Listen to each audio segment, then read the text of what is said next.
அனைவருக்கும் வணக்கம். அர்ச்சுனா ராமநாதன் அவர்கள் மக்களுக்கு ஒரு மிக முக்கியமான கருத்தை வெளியிட்டிருக்கின்றார். அடுத்து வரும் காலங்களில் நடைபெறுகின்ற தேர்தல்களில் குறிப்பாக மாகாண சபை தேர்தல் மற்றும் உள்ளூராட்சி சபை தேர்தல் போன்றவற்றில் மற்றும் பாராளுமன்ற தேர்தலில் மிக முக்கியமான கருத்தை முன்வைத்திருக்கின்றார். ஒரு பாராளுமன்ற உறுப்பினருடைய பதவிக்காலம் 5 வருடங்கள். அதற்குள் ஒரு கட்சி சார்ந்த பலர் இயங்குகின்ற போது அந்த கட்சி பலமானதாக இருக்கும். ஆனால் அர்ச்சுனா தான் ஒரு தனிநபராக நின்று யாழ் மாவட்ட பிரச்சனை எல்லாத்துக்கும் முகம் கொடுக்க வேண்டியவராக இருக்கிறார் என்று சொல்லி மிகுந்த கவலையை வெளியிட்டிருக்கின்றார். அதற்கு காரணம் அவருடைய கட்சி சார்ந்த ஏனைய உறுப்பினர்கள் தெரிவு செய்யப்படவில்லை. அவருக்கான ஒரு ஆசனம்தான் அவருடைய சுயேட்சை குழு சார்பாக கிடைத்திருக்கிறது. ஆனால் எதிர்பார்க்கைகள் எல்லாம் வேறு விதமாக காணப்பட்டது. ஏறக்குறைய 3 ஆசனங்கள் கிடைக்கும் என்று எதிர்பார்க்கப்பட்டிருந்தது. அர்ச்சுனா ராமநாதனுடைய சுயேட்சை குழுவிலிருந்து அர்ச்சுனா ராமநாதன் மட்டும்தான் தெரிவு செய்யப்பட்டிருந்தார்.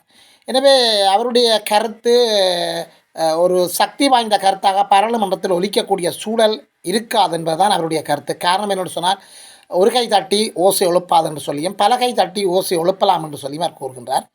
அதாவது தன்னுடன் சேர்ந்து ஒரு 6 பேர் பாராளுமன்றத்துக்கு சென்றிருந்தால் தமிழ் மக்களுடைய பிரச்சனைகளை 90% தீர்க்கக்கூடிய மாதிரியான நிலைமை ஏற்பட்டிருக்கும் என்ற கருத்து சார்ந்ததாக அவருடைய கருத்து காணப்படுகின்றது. எதிர்வரும் காலங்களில் தகுதியுடையவர்களாக இருப்பதற்கு 6 காரணங்களை அவர் முன்வைக்கின்றார்.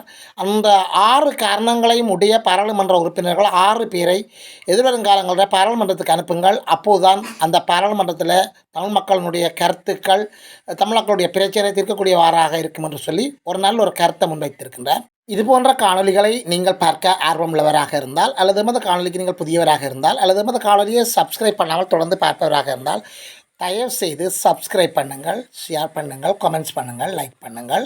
நல்ல கருத்துக்களை எமது காணொலிக்கு எழுதுங்கள். அருகில் இருக்கிற பெல் ஐக்கோனை அழுத்தி நாங்கள் போடுகின்ற காணொலிகள் அனைத்தும் நீங்கள் உடனுக்குடன் கேட்கக்கூடியவாறான அல்லது பார்க்கக்கூடியவாறான நோட்டிஃபிகேஷனை ஏற்படுத்திக் கொள்ளுங்கள். தொடர்ந்தும் காணொலிக்குள் செல்வோம். அடுத்து 5 வருடங்களுக்கு பிறகு அரசியல் செய்கிறேனோ எனக்கு தெரியாது. ஆனால் அரசியல்வாதியை அல்லது மாகாண சபை பிரதிநிதி வருவதை தெரிவு செய்யும் போது பின்வரும் தகமைகளில் அதிகூடிய தகமைகள் உள்ளவரை தெரிவு செய்து கொள்ளுங்கள். இவை நான் அரசியல் தொடங்கிய சில காலங்களில் உணர்ந்து கொண்டது. பொதுமக்களுக்கு உண்மையாக இருத்தல், பொதுமக்களுடன் சாதாரண குடிமகனாக நெருங்கி பழகுதல், தமிழ் தேசிய போராட்டம் 44,000 விழுதுகளின் அர்ப்பணிப்புகள் மற்றும் தேசிய தலைவரின் குறிக்கோள்கள் அடிப்படையாக ஒரு நிறுவனம் எவ்வாறு இயங்குகிறது என்பது சம்பந்தமான அறிவு, ஒரு நிர்வாகத்தில் பொறுப்புள்ள பதவியில் வேலை செய்தவர் ஒருவரால் ஒரு நிர்வாகம் எவ்வாறு நடத்தப்படுகிறது என்பது சம்பந்தமான அறிவுகளை பெற்றுக்கொள்ள முடியும். பொருளாதாரத்தில் அதிக கடன் படாமலும் அதிகமாக சொத்து சேர்த்து வைத்திருப்பவர் அல்லாத ஒருத்தரை தேர்வு செய்தல், சட்டம், நீதி, காவல்துறை சம்பந்தமான அடிப்படை அறிவு, மொழியாற்றல் மிகவும் முக்கியம். நான் தமிழன் என்று சொல்லி தம்பட்டம் அடிப்பதை விடுத்து சகோதர மொழிகளிலும் மொழியாற்றல் கொண்டிருப்பது சகோதர இனத்தவர்களின் மனதை வெல்ல உதவி செய்யும். தமிழர்களுக்கான எதிர்காலத்திற்கான அர்ப்பணிப்புள்ள கடந்த கால நடவடிக்கைகள், கடந்த காலத்தில் சம்பந்தப்பட்ட நபரின் குற்றவியல் வரலாறு, கல்வி தகமைகள் மற்றும் மேலதிக பட்ட படிப்புகள், இவை எல்லாவற்றையும் கொண்ட அல்லது பொதுவாக இவற்றில் பெருமளமானவற்றை கொண்ட ஒருவரை நீங்கள் தேர்வு செய்யும் இடத்து உங்கள் குழந்தைகளின் எதிர்காலம் மாற்றம் செய்யலாம். மீண்டும் மீண்டும் அதே வெள்ளை வேட்டிகளுக்கு அதே பொய்யர்களுக்கும் நீங்கள் வாக்கிடுவது உங்களை நீங்களே ஒரு பாதாள குழிக்குள் தள்ளுவதற்கு சமனானது. தனியொருவனாக மொத்த யாழ்ப்பாணத்தின் குறைகளுக்கும் பதில் சொல்ல திணிக்கப்பட்டிருக்கின்றேன்.